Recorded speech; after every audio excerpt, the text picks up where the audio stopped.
Bugün hamdolsun son derece coşkulu, güzel, gerçekten hem kongreye gelmiş olan gerek teşkilatlarımız olsun, gerekse misafirlerimiz olsun, onlarla birlikte çok güzel ve coşkulu bir kongre gerçekleştirdik.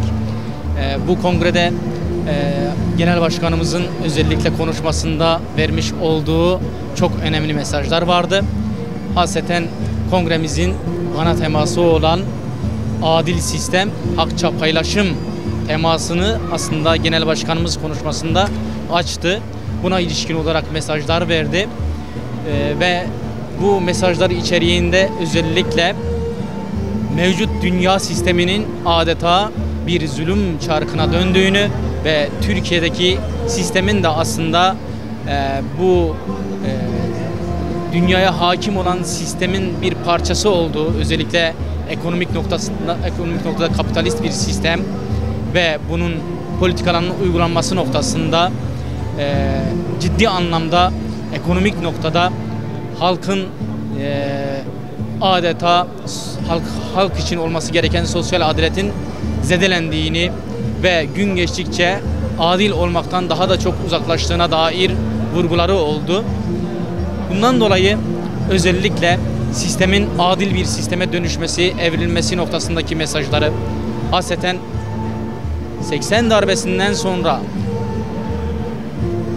oluşturulan darbe anayasası üzerine bir sistemin aslında şekillendiği ve Genel Başkanımızın orijinal tabiriyle Kenanizm, Kemalizm'den sonra bir de Kenanizm sistemi diye nitelendirdiği aslında sistemin hala var olduğu ve dolayısıyla bunun bir adalet üzerine temellendirilmediği, hedefinin de adalet olmadığı vurguları ve bunun mutlaka değişmesi gerektiği, yeni sivil ve adil bir anayasanın mutlaka bu ülkenin en temel ihtiyacı olduğu ve sorunları önemli ölçekte çözeceğine dair vurguları bence çok çok önemliydi.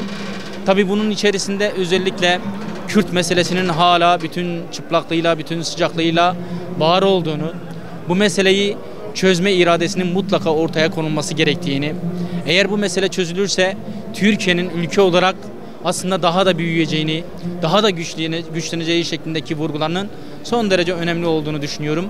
Diğer taraftan hakeza kapitalist sistem adı altında ve faiz, döviz, borç sarmalı altında aslında ülkenin kaynaklarının heba edildiğini, dolayısıyla bunun ekonomik kriz olarak, pahalılık olarak halka yansıdığı ve en önemlisi de ülkenin imkanlarının, kaynaklarının adil bir şekilde, eşit bir şekilde halka yansıtılmadığını, dolayısıyla bundan dolayı bir tarafta adil bir sistem derken ama diğer taraftan da hakça paylaşımın biz son derece önemli olduğunu düşünüyoruz ve bu aşamadan sonra siyasetimizin merkezinde daha güçlü bir şekilde bu vurgular olacaktır ve bunu somutlaştıracağımız sadece söylem düzeyinde değil, aynı zamanda projeye dönüştüreceğimiz bir döneme girdiğimizi düşünüyorum.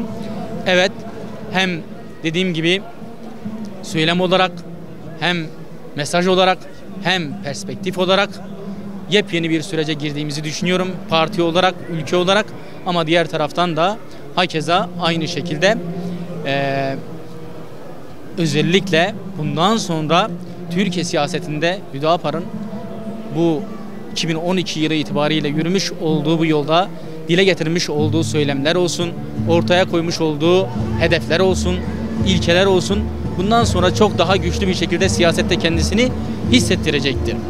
Ve biz şunu söylüyoruz, siyaset hakikaten Hüdapar'ın dile getirmiş olduğu ilkelere çokça muhtaçtır. Bu hedefler eğer gerçekleştirilirse bu millet bir bütün olarak kazanacaktır ve en önemlisi de Türkiye siyasetinde hakikaten temiz siyaset nasıl yapılır, dürüst siyaset nasıl yapılabilir, kavga etmeden, özellikle küfür etmeden, hakaret etmeden nasıl bir temiz üslupla siyaset yapılır? Hüdapar bunun örnekliğini ortaya koydu özellikle bu kongreden sonra daha fazla ortaya koyacaktır. İşte en nihayetinde şu anda 5. olağan büyük kongre gerçekleştirildi. Nihayete ermek üzere. Eğer ki tek liste halinde bir seçime gitme durumu söz konusu. Bu listede hakikaten yeni yüzler var, yeni isimler var, genç isimler var, bayanlar var. Dolayısıyla tahkim edilmiş, yenilenmiş, güçlendirilmiş bir kadroyla inşallah yolumuza devam edeceğiz.